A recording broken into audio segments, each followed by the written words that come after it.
burn and brew with Coven true, and glory shall be thine. Hey friends, it's Jasmine, and I hope that you all are doing well.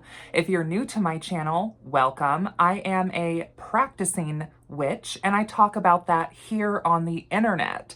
If you are a returning subscriber, welcome back. It's really good to see you here. I appreciate all of the support. It really means the world to me. So recently I filmed a book haul video, and in that haul was a book that I'm going to be diving deeper into today. One of the books in that haul was the Song of the Dark Man, and I had a few comments suggesting that y'all would like to see me actually review this. So that's what we are going to be doing here today. This is what the cover of the book looks like. Song of the Dark Man, Father of Witches and Lord of the Crossroads by Darragh Mason. And there's also a foreword by Peter Mark Adams, author of The Game of Saturn. Now, a little bit about how I came into possession of this book. I did purchase this book with my own money, so this video is in no way sponsored. This book was not sent to me. And with that being said, I want to say that I spent maybe around $16 on this. I did purchase this book through Amazon, and I feel like the price point of $16 for a book of this size is more than reasonable. This book has been popping up again and again and again in my algorithms for my recommended reading, and it absolutely is something that is very much up my alley. If you have been following me or my channel for a while, you know that my relationship with the devil is an inherent part of my personal craft. So for those of you who might be new here, I am an American traditional folkloric witch, and working with the devil is a third of our trinity in our traditions practice. I've made some content highlighting my thoughts and my relationship with the devil, as well as other book reviews that you might be interested in if the witch's devil is someone who calls you. So check those out as well. Another point of interest that I noticed with this is the colors of the cover of the book here being red, black, and white, very much ATW vibes. So that also kind of drew me in. Also on the cover, I know that this is supposed to be focusing on the dark man or the devil, but this particular imagery here reminds me very much of Kolyo. For those who know, you know, Kolyo vibes. I kind of think so. Also, the horned moon, for those of you who know, you know. I think the cover is really beautiful. I thought that this would look really nice also like on my shelf, just for the vibes. But I do not just buy books purely for the vibe. I also do want to be able to actually read them, enjoy them, and actually share my thoughts about them. A personal sort of like rule that I have with my own library, which some of it is behind me, is I want to curate a collection of books that I feel passionate about, that I feel relate to my practice in some way.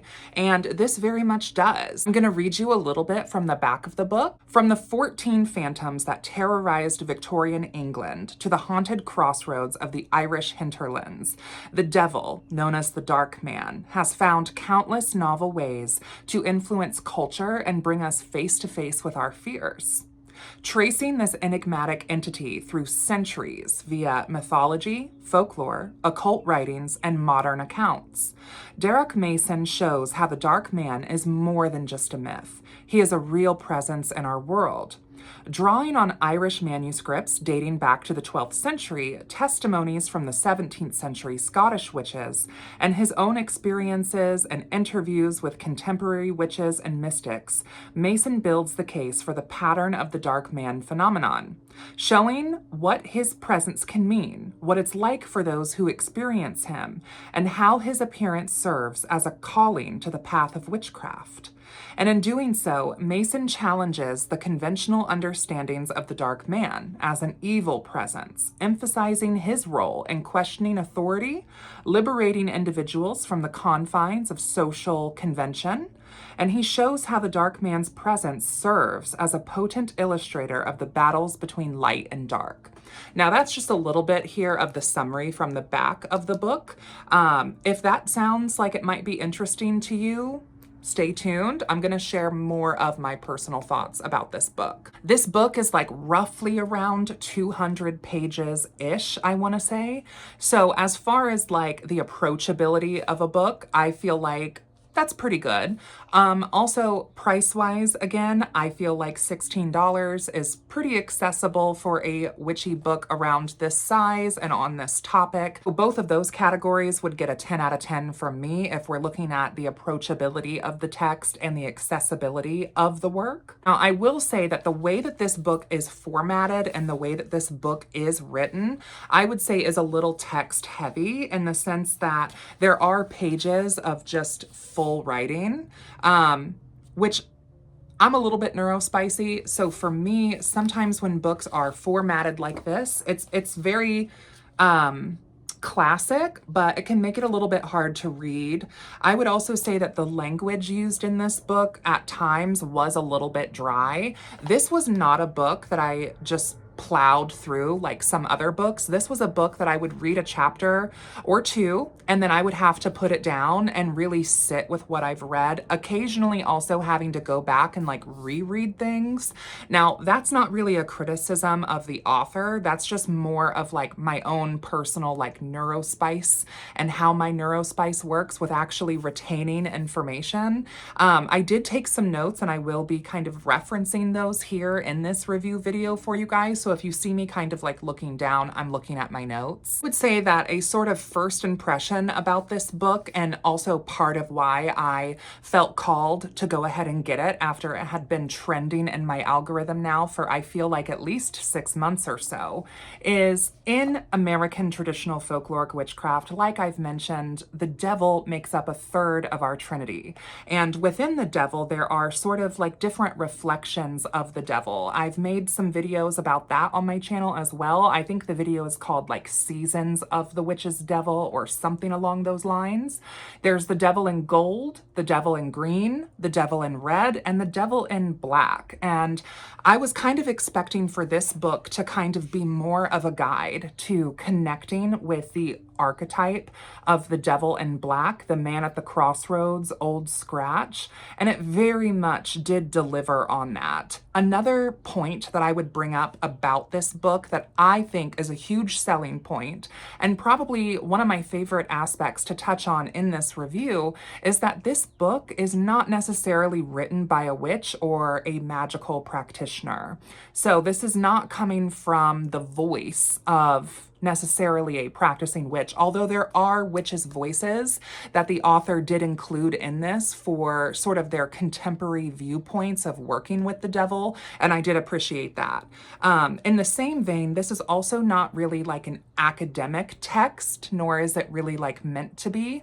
Darragh himself mentions how he is a storyteller. So I feel like that's a really fun space to be coming from for the reader, especially a reader such as myself, or maybe like some of you who are practicing witches.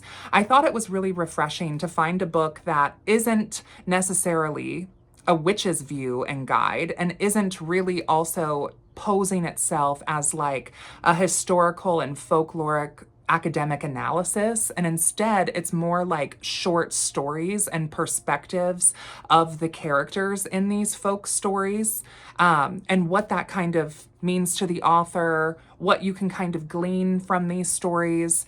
And like the back of the book says, these stories are collected like going back to like the 14th and 17th centuries, but also to like modern contemporary practicing witches who work with the devil. So I think that this book really provides a very different perspective, and one that I don't feel like I've seen a whole lot of available on the market, at least as of now. I'll also say that most of the perspective in this book is set through a Irish or British sort of perspective. So when we're looking at the devil, like that's very often the lens that we're looking at this through. There is some American in here as well. The author also touches on jinn. Interestingly enough, Iblis is covered. So if you're interested in both the devil and jinn, this might also be a book to read.